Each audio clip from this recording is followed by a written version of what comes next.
Hello friends, welcome to smart சமையலறை. உங்ககிட்ட 10 நிமிஷம் இருக்கா?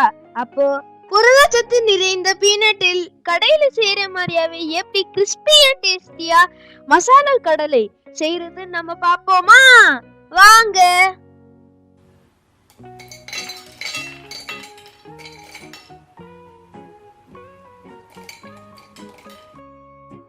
ஒரு கப் வறுக்காத நிலக்கடலை, 1 கப் கடலை மாவு, 2 டேபிள் ஸ்பூன் அரிசி மாவு, பொட்டுக்கடலை மாவு 2 டேபிள் ஸ்பூன், 1 ஸ்பூன் கார்ன்ஃப்ளவர், 2 பூண்டு பற்கள், 2 கொத்து கருவேப்பிள்ளை,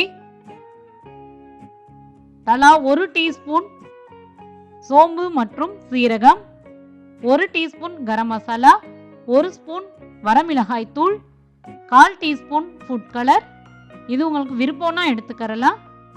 சால்ட்டு தேவையான அளவு எடுத்துக்கலாம். ஒரு மிக்சிங் பவுலில் நம்ம எடுத்து வச்சிருந்த கடலை மாவை ஆட் பண்ணிடலாம். அதோட நம்ம எடுத்து வச்சிருந்த பொட்டுக்கடலை மாவு, அரிசி மாவு மற்றும் கார்ன்ஃப்ளவர் இது எல்லாத்தையுமே ஆட் பண்ணிடலாம். அடுத்து நம்ம எடுத்து வச்சிருந்த சோம்பு, சீரகம் இது ரெண்டையும் மிக்சியில் ஒரு 2 சுத்து விட்டு எடுத்துக்கிறலாம். ரொம்ப மைய அரைச்சிட வேண்டாம். அதோட நம்ம கரம் மசாலா தூள் மற்றும் மிளகாய் தூள் ஆட் பண்ணிடலாம். கரம் மசாலா தூள் சேர்க்கையில் வாசனை வந்து ரொம்ப அற்புதமாக இருக்குங்க. அதோட நம்ம எடுத்து வச்சுருந்த ஃபுட் கலர் மற்றும் உப்பு இது எல்லாத்தையும் ஆட் பண்ணிவிட்டு நம்ம எடுத்து வச்சுருந்த பூண்டு மற்றும் கருவேப்பிலை இதை ரெண்டையும் மிக்சியில் ஒரு 2 சுத்து விட்டு இந்த அளவுக்கு நம்ம எடுத்துக்கிறலாம்.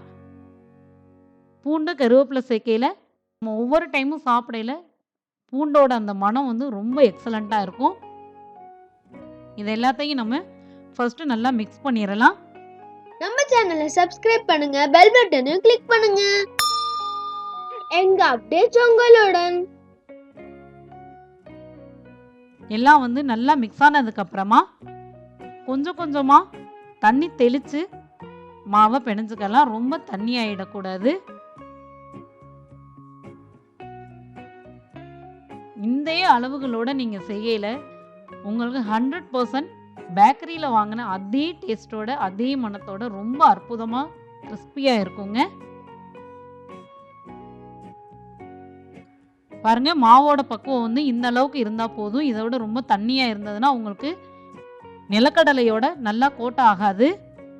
இப்போ நம்ம எடுத்து வச்சிருந்த நிலக்கடலையை ஆட் பண்ணிடலாம். நிலக்கடலையை சேர்த்துட்டு நீங்கள் லைட்டாக ப்ரெஸ் கொடுத்து மிக்ஸ் பண்ணினீங்கனாலே போதும். நிலக்கடலை எல்லாத்துலேயுமே நல்லா மாவு வந்து கோட்டாயிரும். பாருங்கள், எல்லா நிலக்கடலையும் ரொம்ப அழகாக மாவு வந்து நல்லா கோட்டாயிடுச்சு.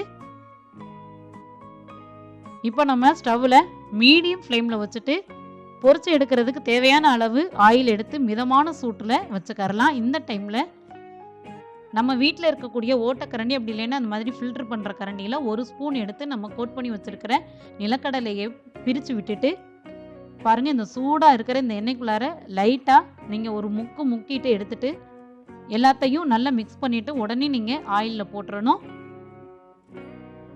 இந்த மாதிரி நீங்கள் ஆயிலில் போட்டுட்டு ஜஸ்ட்டு பிரித்து விட்டிங்கன்னா போதும். ஒன்றோட ஒன்று நிலக்கடலை வந்து ஒட்டாமல் தனித்தனியாக கலண்டு வந்துடுங்க. அதுக்காக தான் நம்ம இந்த சூடான ஆயிலில் லைட்டாக டிப் பண்ணினதும் திரும்ப போட்டுடுறோம். இதே மெத்தடில் தான் பேக்கரியிலையும் செய்வாங்க. நம்ம கையில் ஒன்றா எடுத்து போட்டுக்கிட்டு இருந்தோம்னா ஒரு கை நிலக்கடலை எடுத்து நம்ம போட்டு முடிக்கையில் ஃபஸ்ட்டு போட்டதெல்லாம் ஓவராக ஃப்ரை ஆயிரும். அது வந்து டேஸ்ட் நல்லா இருக்காது. இந்த மாதிரி நீங்கள் போட்டிங்கன்னா எல்லா நிலக்கடலையும் ஈவனாக ஃப்ரை ஆயிரும். ஃப்ளேம் வந்து கண்டிப்பாக மீடியமில் தாங்க இருக்கணும். அப்போ தான் வந்து நம்மளுக்கு உள்றையும் நிலக்கடலை எல்லாம் நல்லா ஃப்ரை ஆகி வரும். லைட்டாக ஃப்ளேவருக்காக ஒரு கொத்து கருவேப்பிலை சேர்த்துட்டு எடுத்துடலாம். இது வந்து உங்களுக்கு அந்த கரண்டியில் செய்கிறது கஷ்டமாக இருக்குதுன்னா ஒரு பிளேட்டில் கூட நீங்கள் இந்த சூடான ஆயிலை எடுத்து ஊற்றிட்டு அதே மாதிரி நிலக்கடையில் எல்லாத்துலேயும் அந்த சூடான ஆயில் படுற மாதிரி மிக்ஸ் பண்ணி விட்டுட்டு உடனே நீங்கள் அந்த ஆயிலில் போட்டுடலாம். போட்டுட்டு முதல்ல நம்ம எப்படி பிரித்து விட்டோமோ அதே மாதிரி நீங்கள் பிரித்து விட்டுட்டிங்கன்னா நிலக்கடலை எல்லாம் ஒன்றோட ஒன்று ஒட்டாமல் தனித்தனியாக ரொம்ப அழகாக ஃப்ரை ஆகி வருங்க. அதிக சத்துக்கள் நிறைந்த நிலக்கடலையில் கடையில் நம்ம வாங்கி சாப்பிட்ற அதே கிறிஸ்பி அண்ட் டேஸ்டியோட வீட்டிலேயே ரொம்ப அற்புதமாக செஞ்சிடலாங்க.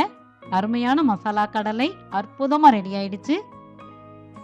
செஞ்சு பார்த்துட்டு உங்கள் கமெண்ட்டை எனக்கு சொல்லுங்கள். தமிழ் இனியது, நம் சமையல் சுவை மிகுந்தது.